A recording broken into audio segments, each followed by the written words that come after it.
그때 왕의 근위대장 아리옥이 바벨론 지혜자들을 죽이러 나가매 다니엘이 명철하고 슬기로운 말로 왕의 근위대장 아리옥에게 물어 이르되 왕의 명령이 어찌 그리 급하냐? 아리옥이 그 일을 다니엘에게 알림해 다니엘이 들어가서 왕께 구하기를 시간을 주시면 왕에게 그 해석을 알려드리리이다 하니라. 이에 다니엘이 자기 집으로 돌아가서 그 친구 하나냐와 미사엘과 아사랴에게 그 일을 알리고 하늘에 계신 하나님이 이 은밀한 일에 대하여 불쌍히 여기사 다니엘과 친구들이 바벨론의 다른 지혜자들과 함께 죽임을 당하지 않게 하시기를 그들로 하여금 구하게 하니라. 이에 이 은밀한 것이 밤의 환상으로 다니엘에게 나타나 보이매 다니엘이 하늘에 계신 하나님을 찬송하니라. 다니엘이 말하여 이르되 영원부터 영원까지 하나님의 이름을 찬송할 것은 지혜와 능력이 그에게 있음이로다. 그는 때와 계절을 바꾸시며 왕들을 패하시고 왕들을 세우시며 지혜자에게 지혜를 주시고 청명한 자에게 지식을 주시는도다. 그는 깊고 은밀한 일을 나타내시고 어두운 데에 있는 것을 아시며 또 빛이 그와 함께 있도다. 나의 조상들의 하나님이여, 주께서 이제 내게 지혜와 능력을 주시고 우리가 주께 구한 것을 내게 알게 하셨사오니 내가 주께 감사하고 주를 찬양하나이다. 곧 주께서 왕의 그 일을 내게 보이셨나이다. 할렐루야!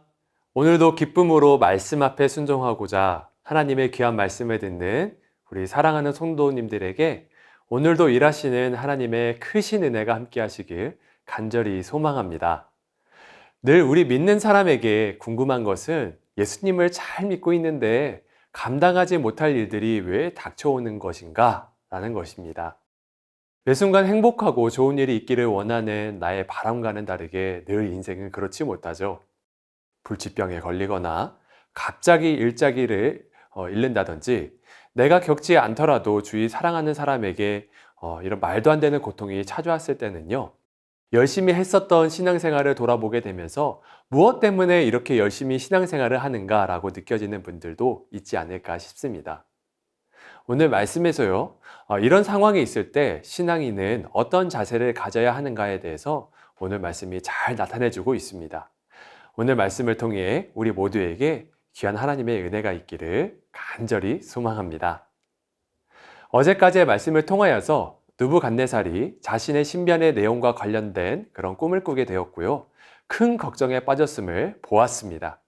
그리고 술사들은 느부갓네살의 꿈 내용을 이야기해주면 해석해 드리겠다라고 이야기를 하죠. 그러자 느부갓네살은 진노하여서 아니 지혜자면 내가 꾼 꿈이 어떤 꿈인지를 알아내야지 라고 하면서 꿈을 꾼 것을 이제 해석하지 못한 모든 지혜자들을 죽이라고 명령을 내리게 됩니다. 여러분, 이건 갑질 중에 갑질이죠. 어느 누가 남이 꾼 꿈을 해석할 수 있을까요? 하지만 느부갓네살의 입장에서 생각해보면 자신이 최고 권능자요 지혜자인데 자신의 신병과 관련된 꿈을 꾸니까 한 번도 겪어보지 못한 이 꿈으로 인하여서 극도로 불안할 수밖에 없었던 겁니다. 그런데 자신이 평생 먹고 살린 지혜자들의 존재가 전혀 위로가 되지 못하고 믿기지 않는 상황이라고 하는 거죠. 이것이 세상 사람들의 이치가 아닐까 싶습니다. 영원할 것 같았던 자신의 유익들, 물질들, 권세, 능력이 사라질 위기에 처하게 되었을 때 그 상황에서 가장 의존했던 것들이 도움이 되지 않는 그런 상황인 것이죠. 그럴 때 여러분 무너지게 되지 않나요? 어쨌든 문제는요, 이 일로 인하여서 하나님 앞에서 신실하게 살아가던 다니엘과 세 친구에게 불똥이 튀었다라고 하는 겁니다. 14절 상반절입니다. 그때의 왕의 근위대장 아리옥이 바벨론 지혜자들을 죽이러 나가매. 다니엘과 세 친구들은 완전히 죽을 위기에 처해 있습니다. 나라 일은 어려움을 겪었지만 그래도 이방 나라에서 하나님의 백성답게 살아가고자 참 많은 노력을 했잖아요.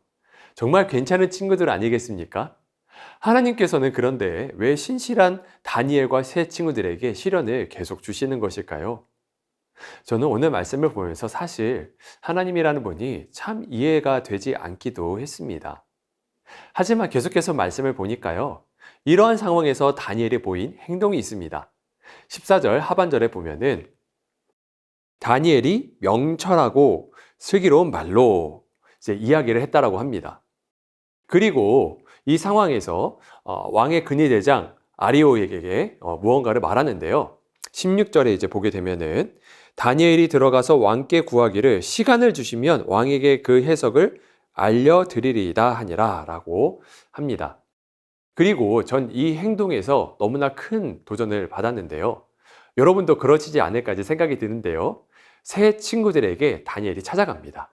그래서 18절에 이렇게 이야기를 합니다.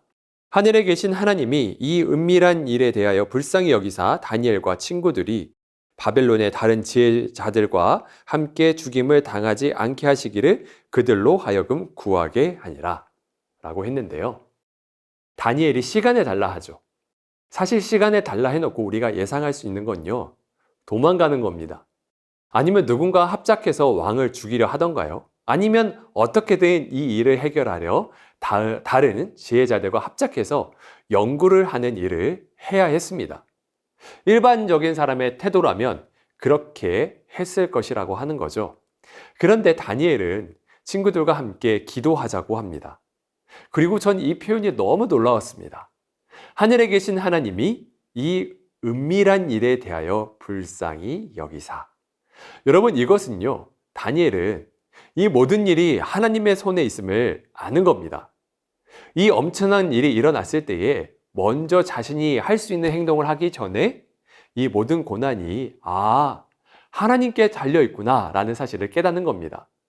그리고 다니엘이 은밀한 일이라고 이제 말한 것으로 보아서 지혜자인 자신도 알 수 없는 이 하나님의 일, 이것이라고 이제 인정을 하고 더 지혜자이신 하나님을 높여드리는 장면을 우리가 볼 수가 있습니다. 우리의 고난과 고통도 그렇습니다. 왜 이 고난과 고통이 왔는지 알 수 없습니다. 하지만 우리도 이 다니엘의 태도를 통해 함께 알 수 있는 일은 이 고통이라고 하는 내가 알 수 없는 은밀한 일이 하나님의 손에 달려 있다라고 하는 겁니다. 그리고 이 모든 일을 하나님께서 다스리신다라는 것입니다. 하나님께서는 모든 일을 지혜자이신 하나님께 인정하는 그 사람을 통하여서 일하시고자 합니다. 그렇게 하려면 여러분, 하나님께 기도해야 하는 것은 너무 지극히 당연한 일이죠. 예수님께서도 십자가라는 길을 걸어가실 때에 고난과 그리고 어려움 속에서도 하나님의 주권과 일하심을 신뢰하며 걸어가셨습니다. 그래서 기도하실 때에 이 십자가의 고난을 피했으면 좋겠습니다. 그렇지만 아버지의 뜻대로 하시기를 원합니다. 라고 순종하셨죠. 우리도 마찬가지입니다. 이 모든 일이 하나님께로부터 비롯된 일이기 때문에 하나님께서 이 일을 어떻게 운행하실지에 대한 인정과 엎드림이 우리에게 먼저 있어야 한다라고 하는 것입니다. 느부갓네살이 일으킨 고난이지만 결국 하나님의 섭리 안에 있다는 말이죠. 그래서 다니엘이 기도할 때 말도 안 되는 일을 일으킨 이 느부갓네살의 패망을 위해서 기도하는 것이 아니라 은밀한 일을 행하고 계신 하나님의 뜻을 알길 원하기를, 그리고 수렁에서 건져주시는 그런 하나님의 능력을 간구하며 기도하고 있습니다. 그리고 또한 다니엘은 친구들과 함께 기도하자고 하지요. 하나님의 능력을 신뢰하는 이 신실한 동역자들과 함께 기도하는 것이 세상의 어떤 지혜자들과 함께 이 어려움을 나누는 것보다 중요하다라고 이제 보았기 때문입니다. 그래서 사랑하는 성도 여러분, 어려운 일을 앞두고 항상 하나님을 신뢰하며 함께 기도하는 우리 모두가 되기를 소망합니다. 그래서 늘 시간을 내어 기도하는 일을 멈추지 않기를 원합니다. 다니엘이 위급한 상황에서 기도했던 것처럼, 그리고 또한 느헤미야가 왕의 목전에서 하늘의 하나님께 순간 묵도했던 것처럼요, 우리도 없는 시간을 만들어서 바쁘게 기도를 하는 겁니다. 만약에 내가 회사에서 원하지 않는 퇴직을 한다고 하였을 때 나의 인사 정권을 쥐고 있는 어떤 사장을 만나서 이야기할 수 있는 길이 열렸다면 어떻게 하시겠습니까? 사장을 만나려고 어떻게든 없는 시간이라도 만들어서 간절하게 매달리겠죠? 마찬가지입니다. 하나님께서 모든 일을 손에 쥐고 계심을 안다면 없는 시간을 만들어서라도 기도하며 매달리게 될 것입니다. 그래서 예수님께서는 일정이 너무 바쁘셨기 때문에 바쁘게 기도하셨죠. 매일 새벽 미명에 일어나 한적한 곳에 나가서 하나님의 뜻과 힘을 구하셨습니다. 그래야 바쁜 하루를 하나님의 뜻에 맞게 살아갈 수 있는 힘이 생기기 때문입니다. 예수님처럼 그리고 다니엘처럼 바쁘게 기도하는 우리 모두가 되기를 소망합니다. 그리고 말씀에 보니까 이렇게 구한 사람을 하나님께서 내버려 두지 않으십니다. 19절입니다. 이에 이 은밀한 것이 밤의 환상으로 다니엘에게 나타나 보임에 다니엘이 하늘에 계신 하나님을 찬송하니라. 아멘. 사랑하는 성도 여러분, 다니엘의 기도는 응답받았습니다. 그리고 그는 그 소식을 가지고 서둘러 아리옥에게 가지 않았습니다. 그저 먼저 하나님께 영광을 올려드립니다. 그것보다 바쁜 것은 없기 때문입니다. 마찬가지로 내가 기도한 일에 대해서 바쁘게 기도하였다면 그 응답에 대한 감사의 기도도 바쁘게 해야 함을 알게 됩니다. 이 모든 일을 지고 가고 계신 하나님께 감사한 태도를 우리 모두가 잊지 않는다면 반드시 우리의 평생의 인생 동안 하나님께서는 늘 나와 동행해 주시고 함께 해 주실 줄로 믿습니다. 말씀을 정리하겠습니다. 이렇게 응답해 주신 하나님의 은혜에 대한 다니엘의 찬양을 보면서 우리는 한 가지 사실을 또 알고 믿게 됩니다. 하나님의 나라는 하나님의 뜻과 능력 아래서 결코 망하지 않음을 믿습니다. 하나님의 백성을 또한 포기하지 않으시고 주님을 찾는 자를 외면하지 않으심을 믿습니다. 늘 우리는 하나님의 백성이기에 이해할 수 없는 고난을 만나더라도 이러하신 하나님을 믿고 신뢰하는 그리고 승리하는 우리 모두가 되기를 소망합니다. 또한 성령 하나님께서 반드시 그렇게 하시도록 우리 모두를 도와주실 줄로 믿습니다. 어려운 상황에서도 하나님의 주권을 인정하고 먼저 바쁘게 기도하고 바쁘게 감사하는 우리를 통해 하나님의 오늘 하실 은밀한 일들을 기대하며 소망하는 성도님들 다 되시기를 주님의 이름으로 축원드립니다. 이 시간 모두 함께 기도하도록 하겠습니다. 하나님, 나의 모든 이해되지 않는 고통과 어려운 상황에서도 하나님의 주권을 인정하도록 성령 하나님 도와주시옵소서. 나의 어려운 일들을 세상의 지혜자들보다 하나님을 신뢰하는 동역자들과 함께 나누며 늘 바쁘게 기도하는 삶이 되게 하여 주옵소서. 하나님께서 응답해 주실 때 나의 능력이 아니라 하나님께서 도와주셨음을 인정하고 늘 바쁘게 감사하는 삶이 되게 하여 주옵소서. 그리고 행복축제를 위해서 함께 기도하겠습니다. 계속 진행되는 미션들을 통해 VIP의 마음이 활짝 열리도록 인도하여 주소서. 작정하고 기도한 모든 VIP들이 이번 행복축제를 통해 우리의 영원한 생명이요 소망 되시는 예수님을 만나고 더 사랑의 교회의 한 가족이 되는 기쁨과 감사가 넘치게 하소서. 11월 11일과 13일에 강사로 세우신 정선희 집사님과 강신일 장로님, 박영덕 목사님과 이인호 목사님에게 성령의 능력을 더입혀 주사 말씀과 삶의 간증을 통해 복음이 온전히 선포되어지게 하소서.